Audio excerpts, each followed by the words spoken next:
नमस्कार, मैं डॉक्टर शालिनी गर्ग आज फिर आपके सामने हाजिर हूँ एस्ट्रोलॉजी का एक नया वीडियो लेकर।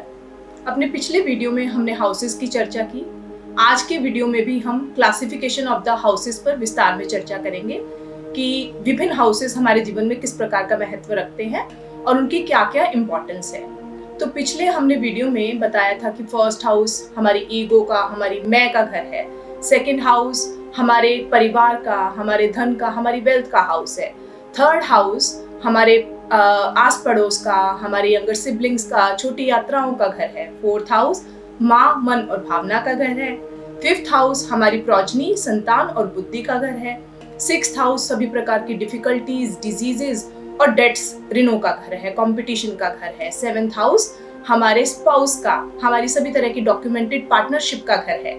एट्थ हाउस जिसे हाउस ऑफ ट्रांसफॉर्मेशन भी बोला जाता है, ये सभी प्रकार के शेयर्ड रिसोर्सेज, आपकी पैतृक संपत्ति को दर्शाता है। नाइन्थ हाउस जो हमारे भाग्य का घर है, हमारे धर्म का घर है। 10वां भाव जिसे हम कर्म भाव भी कहते हैं, ये हमारे पिता का और हमारे प्रोफेशन का घर है। 11th हाउस आय का, लाभ का घर है। तो 12th हाउस व्यय का एवं मोक्ष को दर्शाता है। अगर आप इन सभी घरों के बारे में विस्तार से जानना चाहते हैं तो मेरे प्रीवियस YouTube वीडियो को चेक कीजिएगा। तो इस वीडियो में हम क्लासिफिकेशन ऑफ द हाउसेस की चर्चा करेंगे। Before starting the classification of the houses, I would like to tell you कि हमारे जो ये हाउसेस हैं ये 12 पार्ट्स में क्यों डिवाइडेड हैं। चंद्रमा पृथ्वी के चारों ओर परिक्रमा करता है और ये अपनी परिक्रमा लगभग 27 दिन में पूर्ण करता है। तो प्रतिदिन चंद्रमा एक नए तारों के समूह से गुजरता है जिसे हम नक्षत्र कहते हैं और इस प्रकार हुए 27 नक्षत्र, प्रत्येक नक्षत्र के 4 पद। तो इस प्रकार से कुल ये 108 पद होते हैं और इन 108 पदों को जब हम 9 प्लैनेट्स 9 नंबर से विभाजित करते हैं तो शेष रहता है 12 है। हमारा जो ये नवमंडल है, आकाश मंडल है, इतनी दूर तक फैला हुआ है, इसे एक इकाई के रूप में जाना या समझा नहीं जा सकता क्योंकि इतनी सारी गतिविधियां, इतने सारे तारे, इतने सारे ग्रह, उन सभी की कैलकुलेशंस करना इजी नहीं था। इसीलिए हमारे सेजिस ने, जो कि वास्तव में साइंटिस्ट थे, इसे 12 भागों में विभाजित किया और प्रत्येक भाग आपके जीवन के किसी न किसी महत्वपूर्ण पहलू से संबंधित है, जैसे कि हमने पिछले वीडियो में भी चर्चा की थी।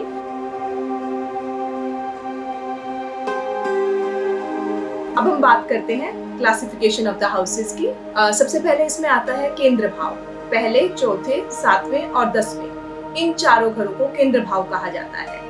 ये विष्णु स्थान भी कहलाते हैं। यहाँ पर आने से कोई भी प्लैनेट जब इन 4 घरों में बैठता है तो वो एनर्जाइज्ड हो जाता है और जो उसका कार्य उसे सौंपा गया है सुप्रीम के द्वारा, उसको वो पूरी तरह से संपन्न कर पाता है।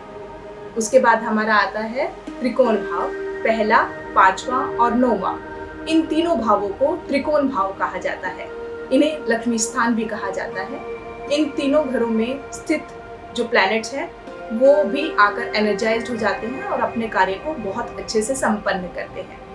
उसके अलावा त्रिक भाव, इन तीनों घरों को 6वां, 8वां और 12वां दुख भाव कहा गया है। पर मेरा यकीन मानिए कि आपके जीवन में जो भी परेशानी या जो भी दुख आ रहा है वो आपको नव निर्मित करने के लिए आ रहा है। जिस प्रकार किसी भी नई रोड को बनाने के लिए पहले पुरानी रोड को तोड़ना पड़ता है, उसी प्रकार हमें जीवन के कुछ नए लेसन सिखाने के लिए समटाइम्स परमपिता परमेश्वर किसी दुख या तकलीफ के द्वारा हमें वो जीवन का लेसन समझाते हैं। इसके बाद आते हैं त्रिषणाय भाव।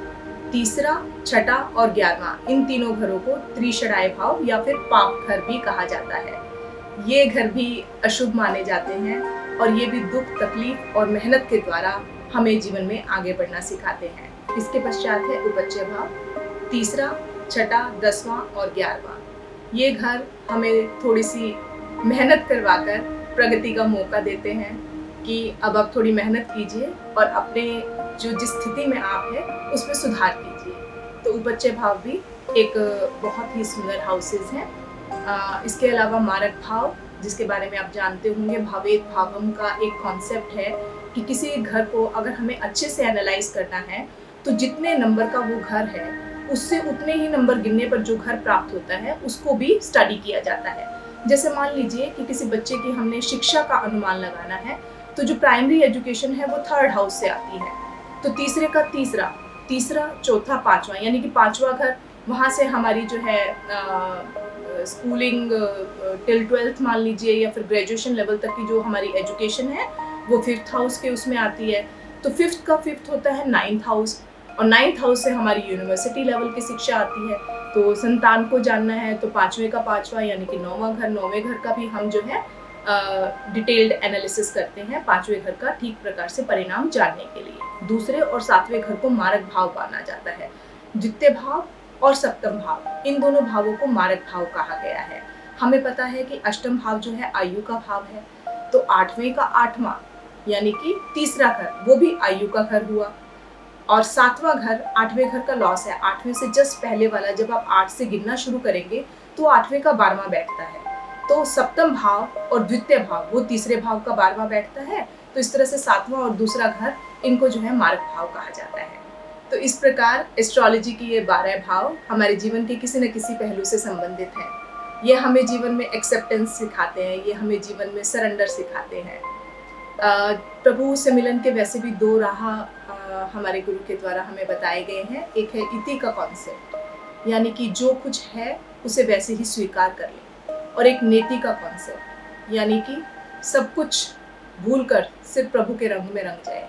हम साधारण मनुष्य हैं, हमारे लिए सभी को भूल के उस प्रभु को जानना और समझना सरल कार्य नहीं है। तो बेहतर यही है कि जैसी रचना उसने की है उसे स्वीकार करके और उसी को उसी के रंग में रंग के पालें। यही जीवन का सबसे बड़ा और सुंदर नियम है। धन्यवाद।